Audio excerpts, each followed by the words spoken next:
Sitten lähdetään taas jatkaa matkaa. Tää sataman parkkishan oli oikein hyvä. Jotain porukkaa tuossa alkuyöstä kävi, mutta kyllä nekin sitten siitä lähti möykkäämästä. Mutta hienolla paikalla tässä aivan tosiaan tässä satamassa. Otetaan nuo etutassut vielä pois ja noin. Sitten mennään. Ihana oli saada kyllä kunnolla ilmastointi päälle. Sehän hurisi kyllä koko yön.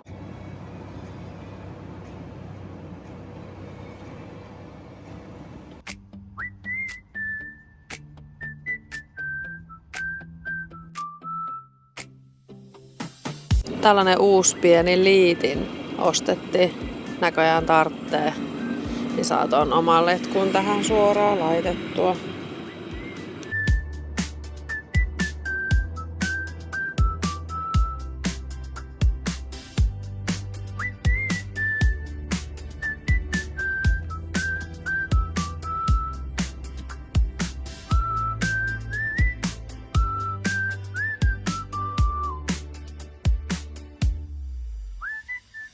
Pysähdyttiin tänne matkan varrelle tekemään ruuat. Nämä norjalaiset tämmöiset levähdysalueet on kyllä aivan loistavat. Täällä on yksi erikoisuus.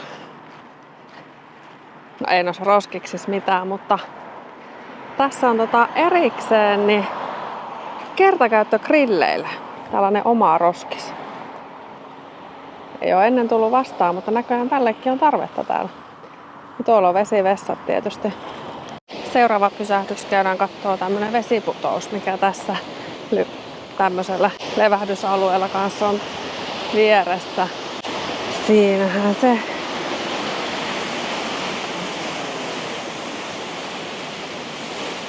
Ihan hieno.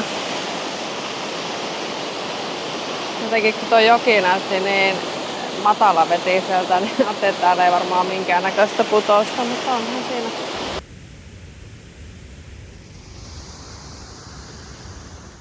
Seuraava stoppi Rooros. Tässä vielä aamun karttaa, mitä ollaan ajettu. Meillä oli tarkoitus jäädä tänne yöksi. Tässä oli matkaparkki ihan tässä kylän laidalla, mutta se oli aivan täynnä, eli ei yhtään nyt sähköpaikkaa ollut vapaana, niin käytiin sitten tässä vaan kävelyllä.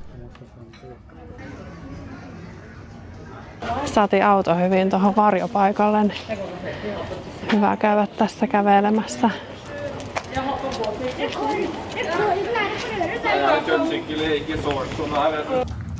Nyt on vaan 25 astetta, pieni kävely tässä keskustassa. Tää on kyllä hienon näköinen puutaloja täynnä. Rooros syntyi 1600-luvulla kuparikaivoksen ympärille ja kaivostoiminta jatkui yli 300 vuotta aina vuoteen 1977 asti. Nykyään kaivos on suljettu, mutta kaupunki elää edelleen historiallisena kohteena ja sen hyvin säilyneet puiset rakennukset kuuluvat Unescon maailmanperintöluetteloon.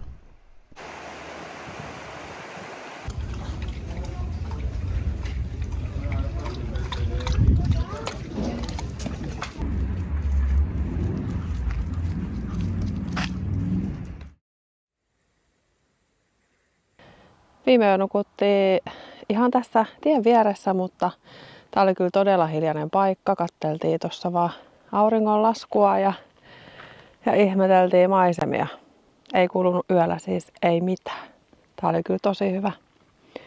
Aika usein noi pienemmät tiet hiljenee niin mukavasti, että voi ihan hyvin tänne tien varteenkin jäädä yöksi. Kyllä myös toi ilma viileni niin, että oli vissiin joku ehkä 10 astetta. Oli kyllä kiva viileä. Täällä me ollaan siis noin 800 metrin korkeudessa nyt tällä hetkellä. Oli kyllä hyvä paikka. Siitä lähdetään hurruttelemaan.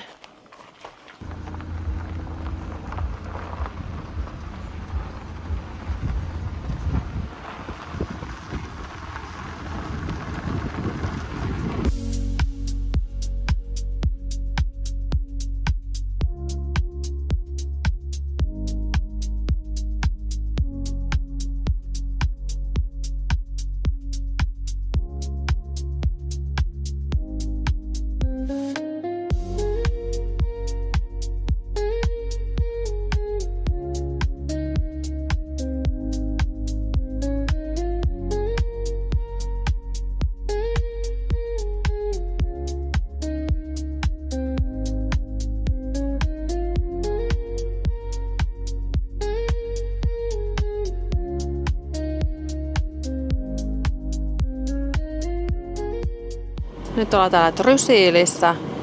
Trysilelva Camping. Noin kilometrin päässä tästä keskustasta. Ne ollaan nyt varattu pari yötä sieltä. Ja nyt tullaan perille.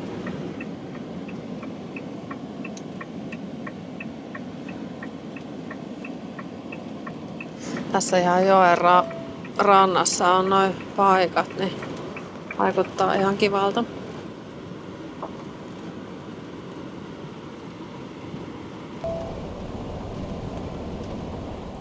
No huu!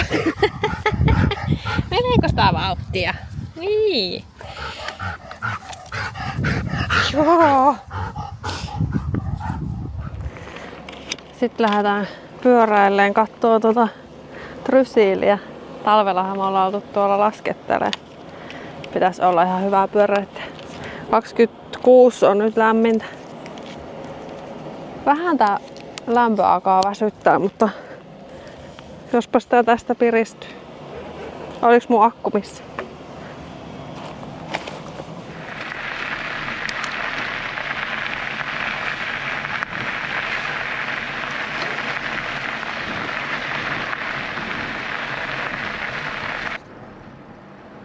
Täällä Trysiilissä on kyllä todella huikeat pyöräilyreitit.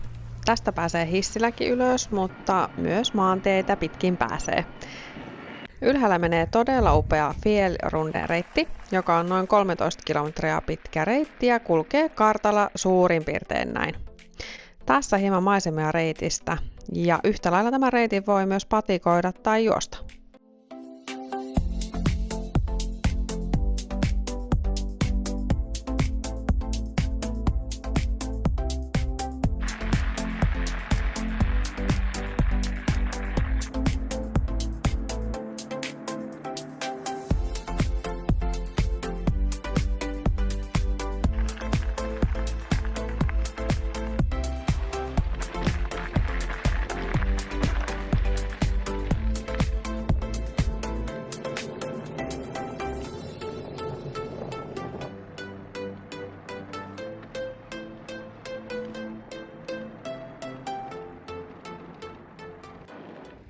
Täällä on myös lukuisia alamäkipyöräreittejä ja tällöin varmastikin kannattaa ostaa hissiä varten pyöräpassi.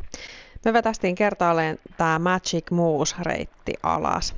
Tällä reitillä pituutta on vähän reilu 7 kilometriä ja se on luokiteltu helpoksi reitiksi. Tässä hieman maistiaisia reitistä.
Täällä on myös upeita patikointireittejä, joista valittiin Trysilvuoren huiputus. Matka oikaistiin hissillä ja vain loppupätkä ylös oli patikointia. Nyt ollaan täällä hissillä ja lähdetään noilla hisseillä vetään tonne ylös. Se oli kyllä tosi edullinen, 8 € menopaluu. Että ei ole kyllä hinnalla pilattu sitä matkaa. Sitten olisi tarkoitus sieltä ylhäältä patikoida tuonne huipulle. Huipulle saakka ei mene hissiin. Todella paljon pyöräilijöitä, enkä ihmettele. Ihan huikeat reitit.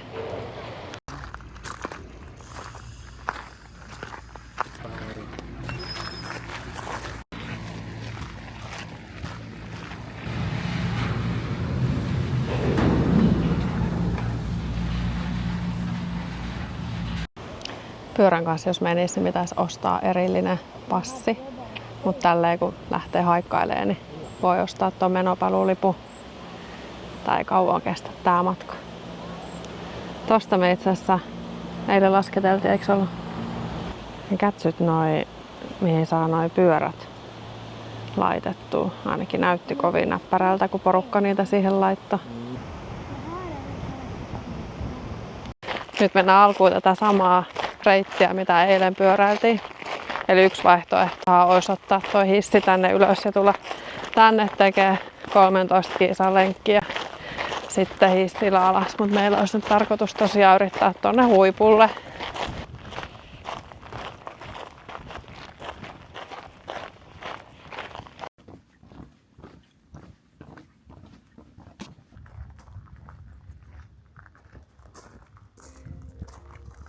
Tästä Skiihyttä-ravintolan vierestä lähtee tää meidän haikki kohti huippua. On kyllä niin täydellinen ilma täällä vedellä. Nämä on ihan tämmöstä superherkkua. Harmi, että näitä ei saa Suomesta. Tai ehkä ihan hyvä. Muuten tulisi näitä syötyä muutenkin kuin täällä. Tuosta jatkuu reitti. Se menee tässä semmoista zigzaggia.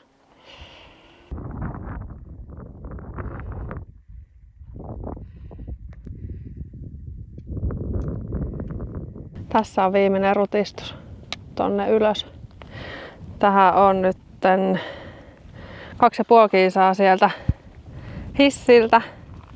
Nousu on ollut 257 tähän. Mutta on kyllä hienot maisemat tonne. Siitä ei pääse kyllä mihinkään. Mutta mennään nyt vielä toi loppupätkä. Vielä vähän eteenpäin. Onko se tossa vasta se huippu? Tässä on tällainen talo. Sähköt ja kaikki siellä on. Mutta sinne ei pääse sisään. Varmaan jossain vuokrakäytössä. Tää on kyllä niin hienot maisemat täällä. Magee toi katto. Hyvin säilynyt. Tai sit sitä on hiljattain kunnostettu. Nyt tuli pari muutakin. Kivikko jatkuu. Ja tuolta avautuu sitten vähän laajemmin alas maisema. Täällä on kyllä siis todella upeat ne laskettelurinteet. 5 kilometriä oli se yksi rinne, kun kierrettiin täältä ympäriinsä.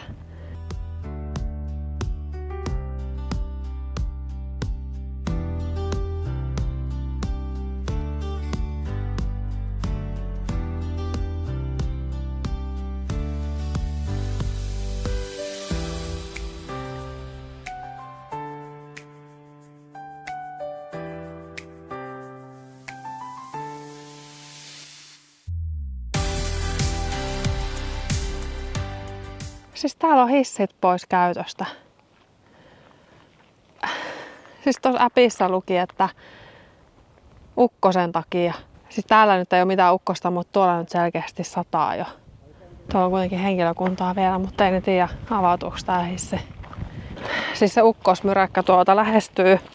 Näyttää nyt kuitenkin, että se on vielä tuolla vähän kauempana, mutta tää yksi hissiväli kestää niin kauan tulla tänne ylös, että he ei voi avata tota hissiä, että jos se ukkonen kerkee tulla ja porukka on tuolla hississä, niin tästä me nyt mennään tuossa olisi semmonen oikein mukava vilponen kyyti alas, niin täällä nyt vedetään. Ei voi mitään. Enää ei ole pitkästi juossut koko matkan täältä alas. Aika hitaasti se onneksi liikkuu. Näyttäisi, että olisi vielä tuossa vähän kauempana. Tästä ei ole enää pitkä matka tuonne. Tossa. En tiedä. Olisiko vähän hälventynyt tässä matkan varrella. Katsotaan. Näyttää kyllä niin hienolta tää keli.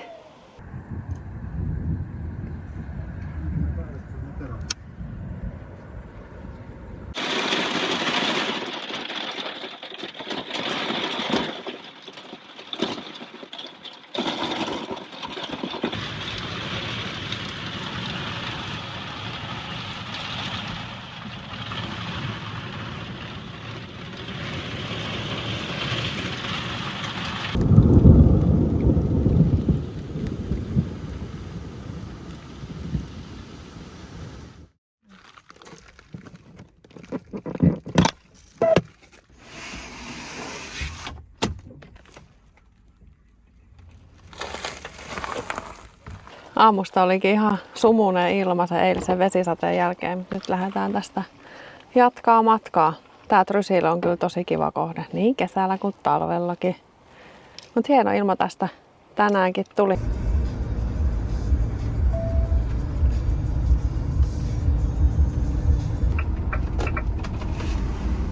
Seuraavaksi mennään eläinlääkäriin, hoitaa koiran madotus ja passimerkinnät kuntoon.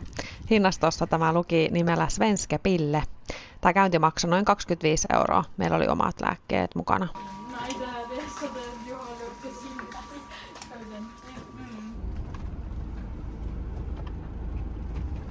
Tässä eläinlääkäriaseman vieressä vielä nämä huolot, koska siellä kämpingillä ei ollut harmaan veden tyhjennystä, niin tässäpä se onnistuu ja jonkun verran vettä vielä messiin. Ja sitten lähdetään kohti Ruotsia.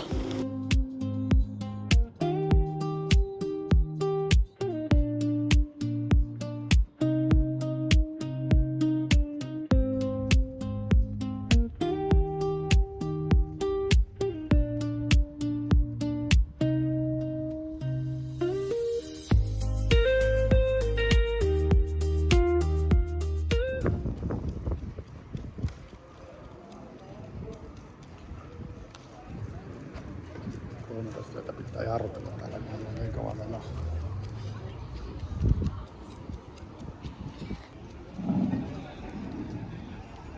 – 500 kilometriä ajoa tälle päivälle. Nyt pysähdyttiin tähän Norrtälje kävelylle.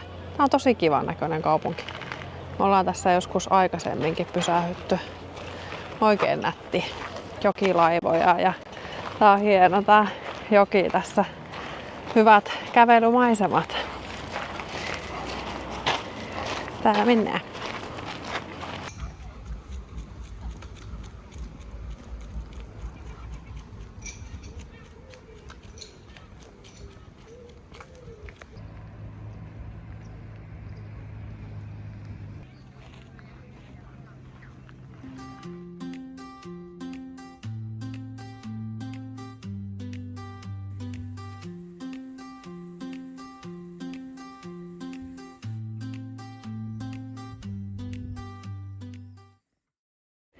Tästä on tuonne satamaan noin 4 kilsaa. Tää parkkishan oli vallan hyvä nukkua. Easy Parkilla maksettiin. Tuossa on ilmeisesti jotain matkailuautopaikkoja, mutta ne oli varattuina, niin me oltiin tässä sivussa. Mut nyt lähdetään satamaan.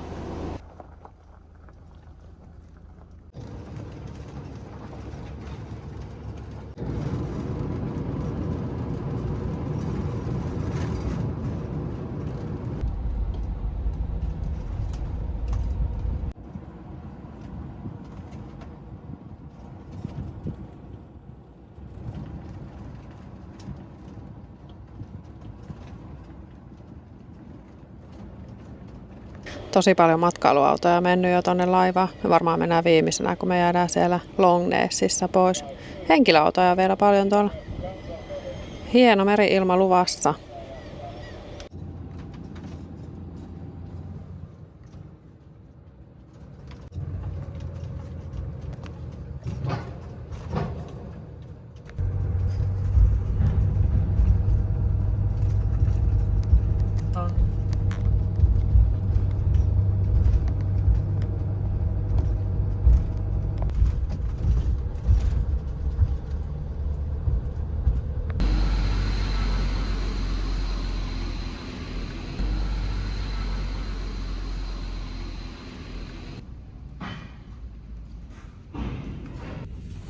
You know where you... Ja, online. Och så mycket drivor.